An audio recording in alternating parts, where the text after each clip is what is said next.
ગુજરાતી માધ્યમ સામાજિક વિજ્ઞાનમાં પાઠ નંબર 14 લોકશાહીમાં સમાનતા માં જે આ વિડિયો લેક્ચર છે એમાં હું અશ્વિન મહેતા આપ સર્વેનું હાર્દિક સ્વાગત કરું છું.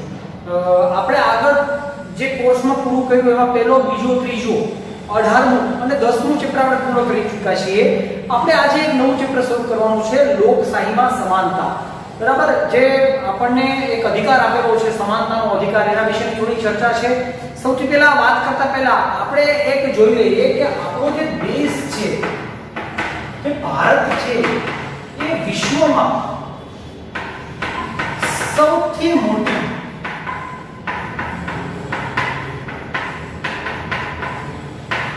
લોકશાહી ધરાવતો દેશ છે. વિશ્વમાં સૌથી મોટી લોકશાહી ધરાવતો કોઈ દેશ હોય તો એ આપણો દેશ છે. લોકશાહી એટલે આપણને ખબર જ છે કે લોકો દ્વારા લોકો માટે અને લોકો વડે ચાલતું શાસન એટલે લોકશાહી શાસન. બરાબર, તો સૌથી મોટી લોકશાહી ધરાવતો દેશ આપણો છે ભારત. તો આવડી મોટી લોકશાહી હોય તો દેશનું શાસન ચલાવવા માટે આપણે બંધારણની રચના કરી છે. આપણે આપણા દેશનું શાસન ચલાવવા માટે આપણે બંધારણની જે છે એ આપણે બંધારણની રચના જે છે એ આપણે કરેલી છે. બરાબર, બંધારણ એટલે શું? તો કે ભારત જે આપણો દેશ છે એ ભારતનો વહીવટ ચલાવવા માટેની એક માર્ગદર્શિકા. વહીવટ ચલાવવા માટે જેમાં શું છે, નિયમો છે. બરાબર, એ નિયમોની માર્ગદર્શિકા એટલે બંધારણ. અને બંધારણ કહેવાય માર્ગદર્શિકા છે, દેશનો વહીવટ ચલાવવા માટેની એક માર્ગદર્શિકા એટલે બંધારણ, જેમાં નિયમો છે એ બધા લખેલા છે. હવે આપણા દેશની તમે વાત કરીએ તો આપણા દેશનું જે બંધારણ જે છે એ બંધારણની જે રચના થઈ ને એ રચના ઘણી બધી બાબતોને ધ્યાનમાં રાખીને કરવામાં આવેલી છે. જેમ કે આપણો દેશ છે ને એ વિવિધ ધર્મ, વિવિધ ભાષા, વિવિધ જાતિ અને આર્થિક અસમાનતાઓ વાળો દેશ છે.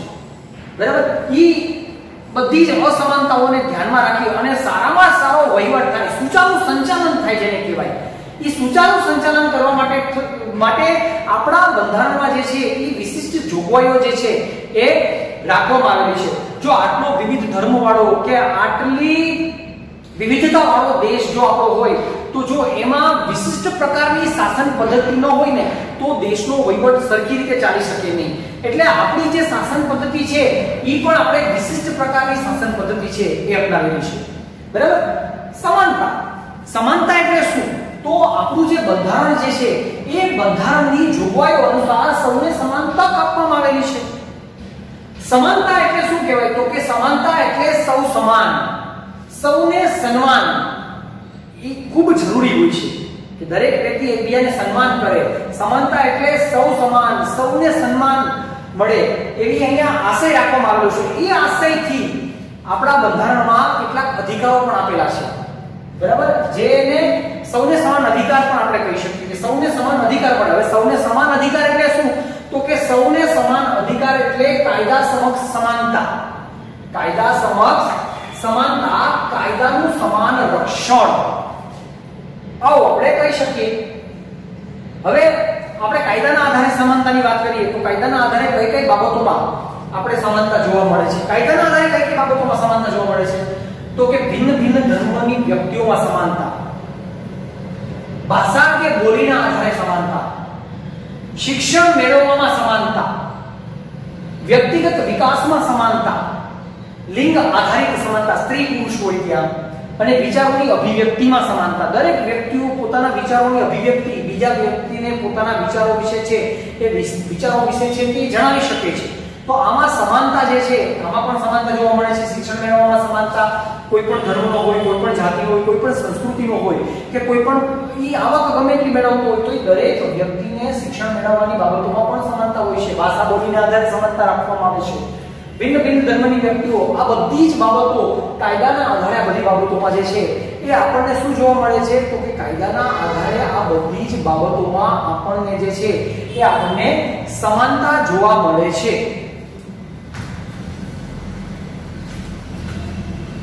ત્યારબાદ ખરું કહેવાય. ખરું કહેવાય મીન્સ કે ભાઈ સમાનતા કોને કહેવાય? આપણે એક ઉદાહરણ દ્વારા સમજીએ છીએ. તમારી ટેક્સ્ટ બુકમાં પણ એક ઉદાહરણ આપેલું છે તો એ ઉદાહરણ દ્વારા આપણે એને સમજીએ કે કે માની લો કોઈ ત્રણ વ્યક્તિ છે, બરાબર? આ ત્રણ વ્યક્તિને એમ કીધું છે, માની લો કે એમ કહેવામાં આવ્યું છે કે ભાઈ નાના મોવા સર્કલથી, નાના મોવા સર્કલથી પાટક સ્કૂલે કોણ વહેલું પહોંચે? કોણ વહેલું પહોંચે? આવું એને કહેવામાં આવ્યું. હવે એને નાના મોવા સર્કલથી પાઠક સ્કૂલ સુધી પહોંચવા માટે થઈ અને એક વ્યક્તિ જે છે ને, એક વિદ્યાર્થી લઈ ગયા, એક વિદ્યાર્થીને મોટરસાઇકલ આપી,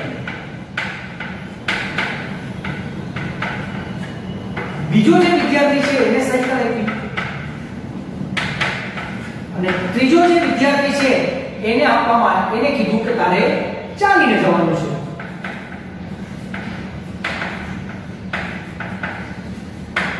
આમાં ક્યાંય સમાનતા આવી? ના, આમાં કોઈ પણ વસ્તુમાં સમાનતા આવતી નથી. કારણ કે એક મોટરસાઇકલ તો સ્વાભાવિક છે, મોટરસાઇકલ વાળો પહેલા જ પહોંચી જશે, બરાબર? પણ જો એના બદલામાં એક વિદ્યાર્થીને મોટરસાઇકલ આપે, એના બદલામાં ત્રણેયને કાં તો મોટરસાઇકલ આપે, કાં તો ત્રણેયને સાયકલ આપવામાં આવે અને કાં તો ત્રણેયને ચાલીને જવાનું કહેવામાં આવે, તો એ સમાનતા થશે. અહીંયા એ સમાનતાનો ભંગ થાય છે. તો આ મોટરસાઇકલ વાળો વિદ્યાર્થી પહેલા પહોંચી જાય. તમારી ટેક્સ્ટબુકમાં એક ચિત્ર આપેલું છે જેમાં ત્રણ વ્યક્તિઓ ઊભા છે, મેચ ચાલે છે, મેચ જોવે છે, ત્રણેય વ્યક્તિઓ પાસે બોક્સ છે. એક વ્યક્તિની હાઈટ ઊંચી છે તો એ બોક્સ ઉપર ચડી અને આટલી જગ્યા દેખાય તો એ બોક્સ ઉપરથી મેચ આરામથી જોઈ શકે છે. બીજો વ્યક્તિની હાઈટ એના કરતાં થોડીક ઓછી છે, એ પણ બોક્સ ઉપરથી જોઈ શકે છે. જ્યારે ત્રીજો એક નાનકડો વ્યક્તિ, નાનો બાળક જેવું છે, હવે એ પેટી ઉપર ઊભો તો એને દેખાતું નથી કંઈ.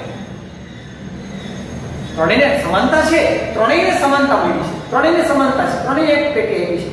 પણ જ્યારે ઓલો વ્યક્તિ પેટીની નીચે ઊભો રહીને પણ મેચ જોઈ શકે છે, બાજુવાળો વ્યક્તિ એક પેટી આપે ત્યારે મેચ જોઈ શકે છે, પણ બીજો જે છેલ્લો જે બાળક છે એને જ્યારે બે પેટી આપે છે ત્યારે મેચ જોઈ શકે છે, ત્યારે એને ન્યાય કહેવાય છે, બરાબર? તો આ છે સમાનતા અને ન્યાય, જે તમારી ટેક્સ્ટબુકમાં પણ જે છે એ એક ચિત્ર જે છે એમાં આપેલું છે.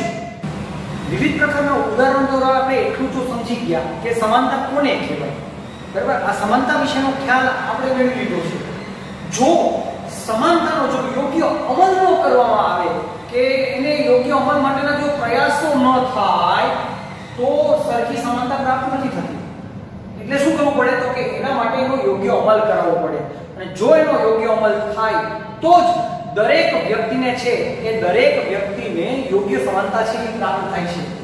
સમાનતા એટલે શું? તો કે સમાનતા એટલે સૌને માટે, સમાનતા એટલે સૌને માટે, સૌને માટે સરખું અને સૌને સમાન તક. કઈ કઈ બાબતમાં તક? તો કે વિકસવામાં, ભણવામાં, વ્યાપારમાં, આ દરેક જગ્યાએ સૌને સમાન તક મળે. નોકરી ધંધો હોય, દરેક જગ્યાએ સૌને સમાન તક છે એ સૌને સમાન તક આપવામાં આવે છે. અને આ માટે થઈને જ આપણા બંધારણમાં જે આપણને 6 અધિકારો આપવામાં આવેલા છે, એ 6 અધિકારો પૈકીનો એક અધિકાર એટલે સમાનતાનો અધિકારનું મહત્વ જે છે એ આપણા બંધારણમાં ખૂબ વધી જાય છે. અને આપણા બંધારણમાં જે સમાનતાનો અધિકાર આપવામાં આવેલો છે, દરેક વ્યક્તિનો સર્વાંગી વિકાસ થાય, એ સર્વાંગી વિકાસ માટે સમાનતાનો અધિકાર પ્રાપ્ત થાય, દરેક વ્યક્તિને પ્રાપ્ત થાય, આ જ છે જન્મથી જ આ અધિકારો આપણને મળે છે, બરાબર? એ ખૂબ જરૂરી હોય છે. હવે બીજી કઈ બાબતમાં સમાનતા આવશે? તો કે મતાધિકારમાં સમાનતા. હવે આપને ખબર છે કે ભાઈ સમાનતાના અધિકાર અંતર્ગત સૌને સમાનતા બધાને મળેલી છે. લોકશાહી જે આપણે કહીએ છીએ, તો લોકશાહી એટલે શું? તો કે લોકો વડે, લોકો દ્વારા, લોકો માટે ચાલતું શાસન એટલે લોકશાહી શાસન, બરાબર? અને લોકશાહી સરકાર જ્યાં લોકશાહી પદ્ધતિ હોય છે ત્યાં સરકારની રચના જે છે એ મતદાન દ્વારા કરવામાં આવે છે. પછી બંધારણમાં જે આપણું નાનામાં નાનું એકમ છે ગ્રામ પંચાયત થી લઈ અને સૌથી મોટામાં મોટી પંચાયત કે જેને આપણે સંસદ તરીકે ઓળખીએ છીએ, આ બધાની રચના મતદાન દ્વારા થાય છે. અને મતદાન કોણ કરે છે? તો કે 18 વર્ષની ઉંમરના નાગરિકને આપણે મતાધિકાર છે એ આપેલો છે. જે વ્યક્તિની ઉંમર 18 વર્ષ થઈ ગઈ છે એને આપણે મતાધિકાર આપેલો છે. પણ 18 વર્ષનો દરેક નાગરિક મતદાન કરી શકે છે? તો હું એમ કહીશ નહીં. 18 વર્ષનો દરેક નાગરિક મતદાન નથી કરી શકતો. જે વ્યક્તિ મતદાન કરે છે એ નોંધાયેલો હોવો જોઈએ. એટલે કે નોંધાયેલ વ્યક્તિ. તમારે મતદાન કરવા માટે, મતાધિકાર મેળવવા માટે તમારે તમારા નામની નોંધણી કરાવવી પડે છે. અહીં નોંધણી કરાવેલો કોઈ પણ વ્યક્તિ જે છે એ મતદાન કરી શકે છે. અને ભારતમાં લિંગ, જાતિ, ધર્મ, આર્થિક સમાનતા એટલે કે આર્થિક અસમાનતા, પછી શૈક્ષણિક લાયકાત, બરાબર, રહેઠાણ, આ દરેક વસ્તુના ભેદભાવ વગર મતાધિકાર જે છે એ મતાધિકાર આપેલા છે. બરાબર. અને કોઈ પણ વ્યક્તિ તમે જુઓ ધાક ધમકી, દાદાગીરી કે ડરને આધીન થઈને મતદાન ન કરે એના માટે થઈ અને ચૂંટણી પંચ દ્વારા લોકોને જાગૃત કરવામાં આવે છે કે કોઈ પણ વ્યક્તિની ધાક ધમકી, દાદાગીરી કે ડરને આધીન થઈ કોઈએ મતદાન નથી કરવાનું, એના માટે જાગૃત કરવામાં આવે છે. અને આ ખૂબ જરૂરી પણ હોય છે. બરાબર. અને લોકો ડર વગર મતદાન કરી શકે એના માટેની પણ વ્યવસ્થા સરકારે છે. એટલે કે ચૂંટણી પંચ દ્વારા જે છે એ ચૂંટણી પંચ દ્વારા એની વ્યવસ્થા જે છે એ વ્યવસ્થા કરવામાં આવેલી છે. ગુપ્ત મતદાન આપણે જેને કહીએ છીએ. ચૂંટણી બનાવવામાં આવે અને ત્યાં તમે કોને મત આપ્યો કોઈને ખબર જ નથી પડતી. તમને કોઈ બહારથી કોઈ વ્યક્તિ કહે કે તમારે મને મત આપવાનો છે, હા તમને જ મત આપીશ. બીજો કોઈ વ્યક્તિ કે મને મત આપો, તમને જ મત આપવાનો હોય, બીજા કોને મત આપો? તો આ ખૂબ જરૂરી હોય છે. ડર વગર મતદાન કરી શકે એવી વ્યવસ્થા પણ છે એ ચૂંટણી પંચ દ્વારા જે છે એ કરવામાં આવેલી હોય છે. ગુપ્ત મતદાન છે. તમે અંદર જઈને કોને મત આપીએ એવો કોઈને ખબર જ નથી પડવાની. તમારો મત ગુપ્ત રાખવામાં આવે છે. બરાબર. આ સિવાય લોકો વધુમાં વધુ જાગૃત થાય મતદાન કરવા માટે. હજી પણ દેશમાં 35% લોકો એવા છે કે જે લોકો મતદાન કરતા નથી. બરાબર. જે નોંધાયેલા મતદારો છે એમાં 35% લોકો એવા છે કે જે મતદાન નથી કરતા. તો આવા લોકોને જાગૃત કરવામાં આવે છે. અને એ જાગૃત કરવા માટેના પ્રયાસો જે છે એ પ્રયાસો ચૂંટણી પંચ દ્વારા કરવામાં આવે છે. જુદા જુદા સામાજિક જે સંગઠનો છે એ સંગઠનો દ્વારા છે એ જાગૃત કરવામાં આવે છે. એડવર્ટાઇઝ આપવામાં આવે છે, એના દ્વારા એને જાગૃત કરવામાં આવે છે. અને ચૂંટણી પંચની મહત્વની કામગીરી શું હોય છે? સૌથી મહત્વની તો ચૂંટણી પંચ છે ને એ તટસ્થ રીતે ચૂંટણી કરાવે છે. તટસ્થ રીતે, એને કોઈ પણ જાતના પક્ષપાત વિના ચૂંટણી પંચ જે છે એ ચૂંટણી પંચ તટસ્થ રહી અને મતદાન કરાવે છે. મહિલાઓ માટે અલગ બૂથની વ્યવસ્થા કરવામાં આવે છે. અલગ બૂથ રાખી દેવામાં આવે છે. જે મહિલાઓ માટેના બૂથ હોય છે, મતદાન બૂથ, એ પણ ચૂંટણી પંચ દ્વારા કરવામાં આવે છે. આ સિવાય મહિલાઓ સિવાય દિવ્યાંગો એટલે કોઈ આંધળા હોય છે, કોઈ અપંગ વ્યક્તિઓ હોય છે. બરાબર.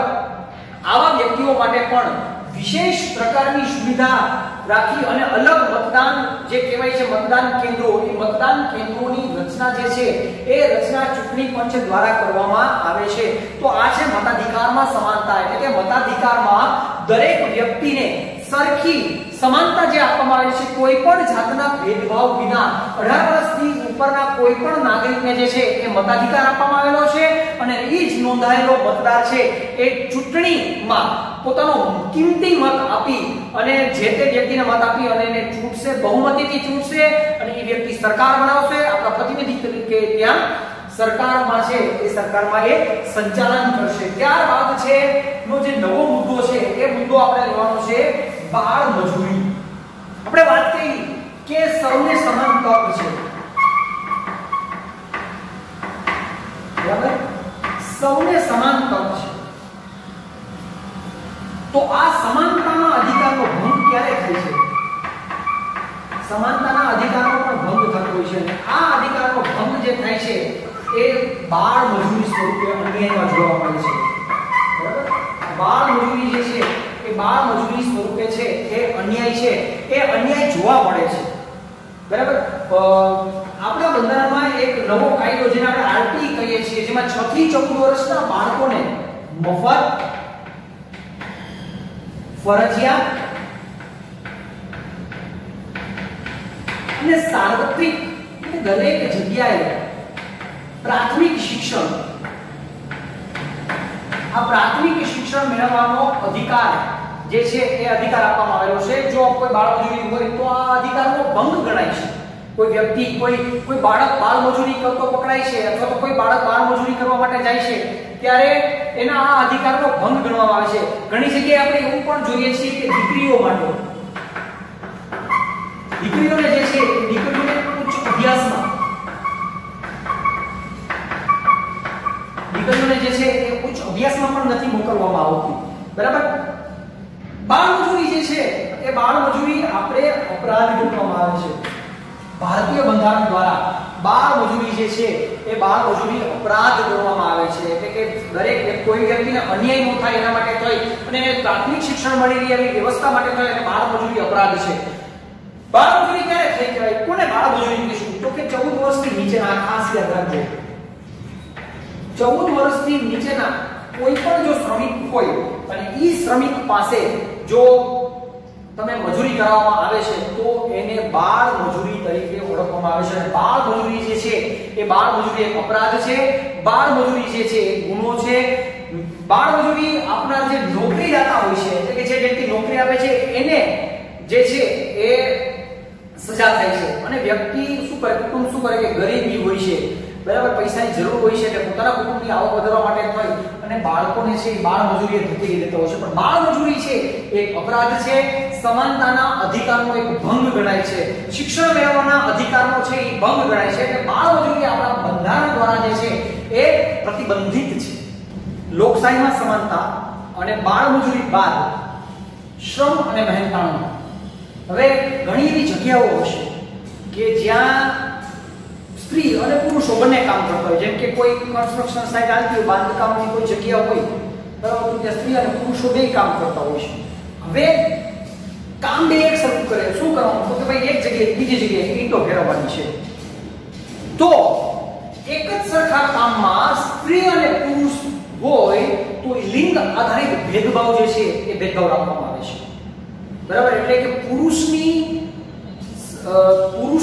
સમકક્ષ સ્ત્રી જે છે એટલે કે પુરુષ અને સ્ત્રી એ બંનેને તમે જુઓ તો પુરુષનું મહેનતાણું વધારે હોય, જ્યારે પુરુષની સાપેક્ષમાં સ્ત્રીને મહેનતાણું ઓછું ચૂકવવામાં આવે છે. એવી રીતે ઓછી મહેનત એટલે વધારે મહેનત અને ઓછું વેતન આપવા માટે થઈ અને બાળ મજૂરી પણ આપવામાં આવે છે. આ પણ એક અન્યાય કહેવામાં આવે છે. બરાબર. કેટલાક કામ એવા છે કે જેમાં દિવ્યાંગોને કામમાં જોડવામાં આવે છે. દિવ્યાંગો એટલે આપણે આગળ વાત કરી, કોઈ અપંગ હોય, લુલા લંગડા કોઈ હોય, બરાબર, અથવા તો સાંભળી ન શકતા હોય, જોઈ ન શકતા હોય, આવા લોકોને એમાં જોડવામાં આવે છે કામમાં. બરાબર. અને એને જે કામમાં જોડવામાં આવે છે સામે એને પણ મહેનતાણું જે છે એ મહેનતાણું ઓછું આપવામાં આવે છે. બરાબર. એટલે દિવ્યાંગોનું શોષણ અટકાવવા માટે થઈ એને તાલીમ આપી અને સરકાર દ્વારા એને પગભર કરવા માટે થઈ અને કેટલીક યોજનાઓ સરકાર દ્વારા બહાર પાડવામાં આવી છે. આવા કેટલાક દિવ્યાંગો આપણી આજુબાજુમાં પણ હોય છે. તો આપણે પણ એવા દિવ્યાંગોને જે છે એ સહકાર છે એ સહકાર આપવો જોઈએ. કોઈ પણ કામમાં તમે કોઈ પણ વ્યક્તિને રોકો છો, ચાહે એ પુરુષ હોય, સ્ત્રી હોય, દિવ્યાંગ હોય કે બાળકો હોય, આ દરેકને એક સમાન વેતન આપવું જોઈએ. જો શ્રમ તમે બધા પાસે એક સરખો કરાવો છો તો મહેનતાણામાં શા માટે ડિફરન્સ હોય છે? તો જ્યારે તમે કોઈ દિવ્યાંગ છે, કોઈ નાનું બાળક છે, કોઈ સ્ત્રી છે, એને જ્યારે તમે ઓછા પૈસા આપો છો ત્યારે એના આ જે અન્યાય છે એને આ અન્યાય કહેવાય છે. સમાનતાના અધિકારનો ભંગ કહેવાય છે. બરાબર.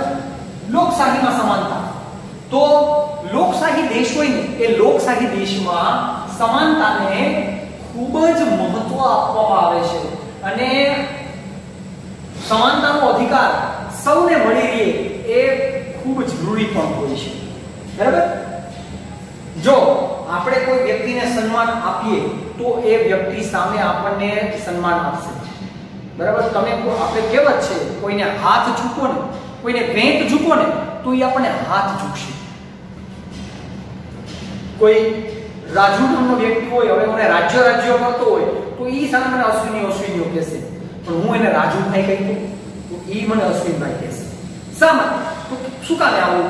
તો કે ભાઈ તમે કોઈને સન્માન આપો તો સામે તમને છે એ સામે તમને સન્માન મળે છે. અને આપણા બંધારણમાં પણ આ સમાનતાનું મહત્વ છે એ સમાનતાના મહત્વને છે એ સ્વીકારવામાં આવ્યું છે કેટલાય આપણે એવા અવલોકનો કરતા આવીશું અને એ અવલોકનના આધારે આપણને એવું થાય કે ભાઈ કોઈ આપણે સામેવાળી વ્યક્તિ હોય જ્યારે આપણને એની સામે દયા આવે ત્યારે સમજવું કે એ વ્યક્તિને સમાનતા મળી નથી. આ સમજવું, જ્યારે તમે કોઈ વ્યક્તિને જુઓ તમને દયા આવી જાય ને તો તમારે સમજવું કે એ વ્યક્તિને છે એ સમાનતા મળી નથી. તો આપણે શું આના માટે કંઈ ન કરી શકીએ?